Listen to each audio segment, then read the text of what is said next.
Belum lagi kadang-kadang ibu-ibu yang punya anak kecil, bapak-bapak yang mungkin juga harus ngasuh anaknya kalau ibunya mungkin lagi meninggalkan tempat.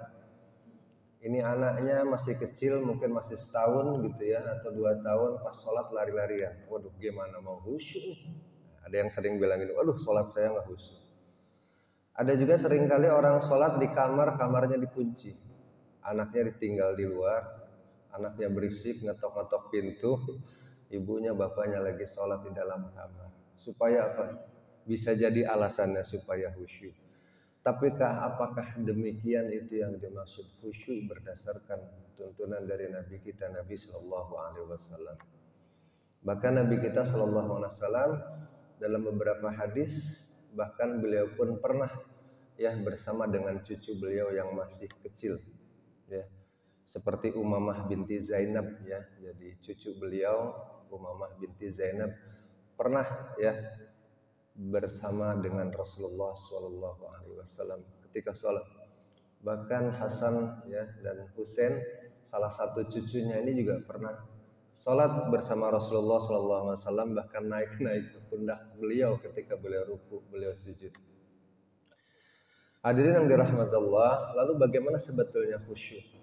Apakah boleh kalau punya anak kecil, anaknya terus berisik didiamkan saja, naik-naik ke pundak kita ya, bahkan sering dijewer tuh, ada anak kita mungkin pernah melihat anak kecil gangguin ibunya sholat dijewer. Apa demikian juga?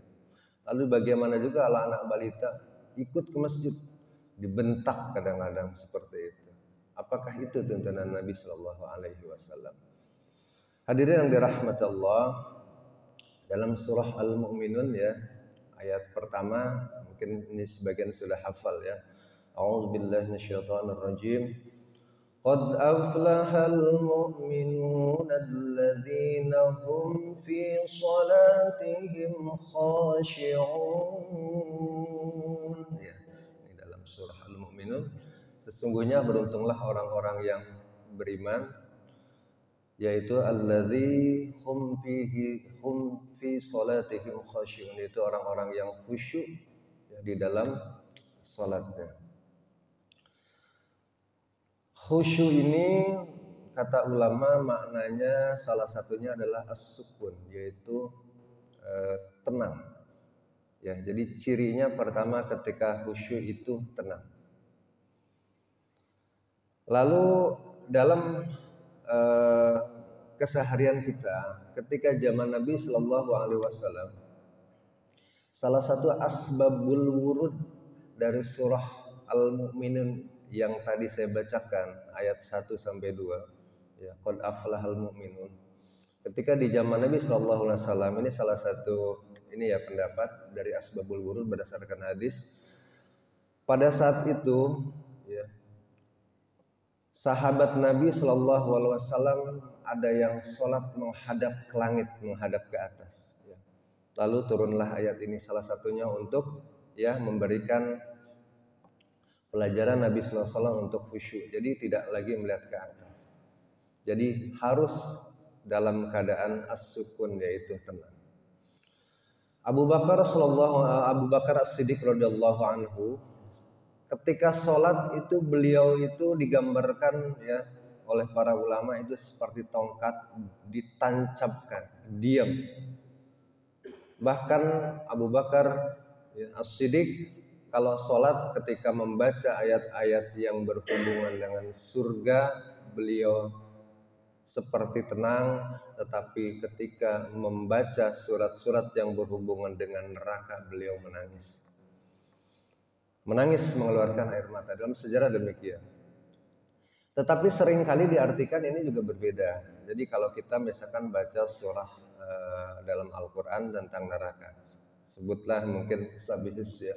Dalam surah Sabihisma itu di ayat pertengahan ya, seperti misalkan ada kata-kata summalaya mutufiha walayahya. Di dalam neraka itu ya, orang yang di dalam neraka itu ya keadaannya tidak hidup dan seperti ya antara hidup dan mati. Dia hanya disiksa terus menerus. Ketika membacakan ayat ini, imam sering nangis sesegukan. Tetapi makmum nggak ngerti artinya. Ini juga jangan sampai terjadi. Jadi seringkali kenapa tuh imam nangis? Kok imam nangis ya? Jadi khusyuk itu juga nggak hanya memikirkan diri kita sendiri. Ketika kita jadi imam, kita nggak mikirin makmum. Makmum nggak ngerti artinya kita nangis sendirian. Itu juga salah. Ya, jadi kalau kita jadi imam, kalau memang kita mau baca ayat-ayat neraka, terangkan makmum dulu. Barangkali kita tidak kuat baca ayat itu, kita menangis. Jadi jangan sampai imam menangis sendiri, makmum nggak ngerti artinya. Itu imam kenapa nangis? Mungkin ingat apa? Jangan-jangan tidak ada hubungan dengan sholat. Nah, jadi ketika imam pun membaca surat ayat-ayat tentang neraka, mungkin terbawa suasana dengan ayat yang dibawa, saking khusyuknya dia menangis karena takut kepada Allah.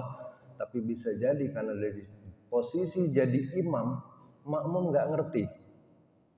Ya. Makmum nggak ngerti, dia nangis sendiri. Karena yang nangis hanya imam, makmum yang nggak paham. Berbeda dengan Abu Bakar As-Siddiq. Ya, ketika membaca ayat Al-Quran, beliau menangis, jamaah menangis. Kenapa? Karena sama-sama memahami artinya. Jadi kalau kita memang nanti terbawa arus sehingga kita meneteskan air mata, menangis membaca ayat Al-Qur'annya, jelaskan terlebih dahulu kepada jamaah sebaiknya demikian. Kenapa? Karena jamaah kita tidak paham artinya sebagian. Kecuali kita imam mungkin di kampus, di pondok yang memang rata-rata santri atau mahasiswa mungkin hafal artinya. Jadi yang dirahmati Allah, dalam sebuah hadis Nabi Shallallahu Alaihi Wasallam, ada hadis yang diriwayatkan oleh Imam At-Tirmidzi dari Abu Hurairah ya radhiyallahu anhu. Ada seorang sahabat melihat seseorang itu sholat sambil memegang jenggotnya. Jadi lagi sholat jenggotnya dipegang-pegang. Menariknya Nabi Shallallahu Alaihi Wasallam bersabda, "La khasha'at qalbu hadzal khasha'at jawarihuhu." Kata Nabi Shallallahu Alaihi Wasallam, seandainya hatinya khusyuk, maka khusyuk pula anggota badannya. Ya.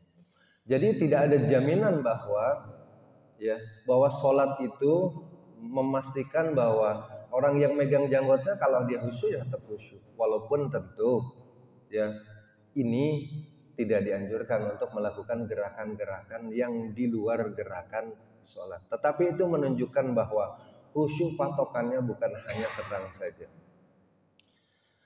Dalam sebuah hadis yang diriwayatkan oleh Imam Muslim, Nabi Shallallahu Alaihi Wasallam pernah ketika sholat beliau menggendong Umamah binti Zainab, cucu beliau. Beliau ketika sholat, ketika beliau berdiri, beliau angkat digendong, itu cucunya digendong. Tapi ketika beliau sujud, cucunya ditaruh di depan beliau. Ini hadisnya berdasarkan Imam Muslim. Ditaruh. Jadi gendong cucu, cucunya habis itu taruh. Jadi kita juga ketika sholat kalau ada anaknya nangis, jangan dibiarin nangis sampai selesai. Kalau mungkin digendong itu menjadikan anak kita tenang, apalagi misalkan kita dalam perjalanan, ngeri. Anak kita baru 1 tahun lari-lari kemana? Akhirnya kita sholatnya nengok-nengok liatin anak kita kan, seringkali begitu. Makanya kalau kita sholat di perjalanan seringkali kita melihat ibu-ibu bawa anak yang 1 tahun atau bayi di bawah 1 tahun digendong tuh. Kalau pas sujud taruh depannya supaya aman dan supaya anak juga tenang, justru tidak mengganggu. Memang ada hadisnya berdasarkan yang dicontohkan oleh baginda Nabi Umamah binti Zainab ketika sholat itu nggak digendong oleh Nabi. Ketika sujud ditaruh di depannya. Setelah itu ketika berdiri digendong lagi. Ya. Karena biasanya anak-anak tuh kalau apalagi anak kita kalau mungkin masih balita kadang takut kalau di tempat umum. Bahkan dalam hadis yang lain Nabi Shallallahu Alaihi Wasallam pernah ketika sholat cucu beliau ikut sholat yang masih senang-senangnya main. Suatu ketika Nabi Shallallahu Alaihi Wasallam ketika sujud itu tidak biasanya Nabi sujudnya lama. Ketika ditanya oleh sahabat, ya Rasulullah, kenapa kok sujudnya lama, tidak seperti biasanya? Nabi menyampaikan karena cucuku naik ke pundakku ketika aku sujud. Aku membiarkan cucuku untuk berlama di pundakku supaya cucuku lebih tenang. Ya barangkali kalau kita juga seringkali kalau lagi sholat itu anak naik-naik. Nabi mencontohkan bahkan sujudnya lebih lama, memberikan kesempatan kepada cucunya untuk tetap naik supaya tidak nangis, supaya tidak kecewa. Jadi ketika anak kita bermain-main ketika sholat biarkan aja. Nabi pun demikian. Termasuk ketika anak-anak kita ke masjid, anak kecil ada yang sering kadang bawa anak 5 tahun. Ya tetap kita wajib mendampingi anak kita. Tapi ternyata ketika sholat kan anak kita lari. Tapi jangan sampai habis sholat terus dijewer, namanya anak-anak kan belum paham ya. Jadi justru anak-anak kita harus sering dibawa ke masjid, perkenalkan dengan masjid. Namanya anak-anak ya kemungkinan besar main. Tapi berikanlah pendampingan, berikanlah pendidikan kepada anak-anak kita. Kalau kita ngomelin tidak mendidik anak kita menjadi semakin senang ke masjid. Kita ngomelin itu nggak bikin anak betah di masjid. Yang ada anak kita malah malas ke masjid. Kenapa? Oh diomelin di masjid. Nah, jangan. Ketika anak-anak kita, bapak dan ibu yang masih punya anak kecil, bawa ke masjid baik selama bisa menjaga ketertiban, bisa menjaga mungkin tidak pipis di masjid dan sebagainya. Tapi tidak usah diomelin karena tidak mendidik anak-anak kita. Anak-anak kita cukup diberikan pengertian. Namanya anak-anak pasti bercanda. Yang berikutnya Nabi Shallallahu Alaihi Wasallam juga dalam hadis yang sahih, di hadis yang lain, Nabi Shallallahu Alaihi Wasallam memerintahkan sholat khusyuk itu salah satunya adalah dengan Nabi Shallallahu Alaihi Wasallam itu menghalangi orang yang lewat di depan orang yang sholat. Ya. Makanya ketika ada yang sholat, batasannya adalah anggota sujud. Mungkin yang kemarin berangkat haji, Pak Haji ya, kalau mungkin di Masjidil Haram, di Masjid Nabawi, saya belum pernah ya, tapi sering diceritakan. Kalau ada orang sholat lewat, halangin oleh kita, jangan sampai menginjak anggota sujud kita. Salah satunya kalau di beberapa masjid itu ada kayak tempat duduk kecil atau pembatas buku, taruh di depan tempat sujudnya. Artinya orang nggak boleh lewat situ. Kalau nggak ada, seringkali orang naruh barang di depannya. Untuk pembatas bahasa sholat saya sampai sini, orang jangan boleh lewat. Kalau nggak ada barang yang kita tempatkan, bisa pakai tangan. Seringkali ada orang lewat, tangan kita diginiin. Maksudnya, jangan lewat depan tempat sujud kita, karena kita lagi sholat. Jadi jangan orang sholat, aduh gimana ya, saya lagi sholat, masa saya bergerak begitu. Tidak, halangin sebisa kita. Bisa dengan tangan kita menghalangin ketika dia akan, kan kadang-kadang yang nggak ngerti anak-anak. Atau kalau habis sholat Jumat, tuh seringkali orang sholat sunnah ya. Sholat sunnah sesudah sholat Jumat, orang main lewat-lewat aja, halangin tangan kita.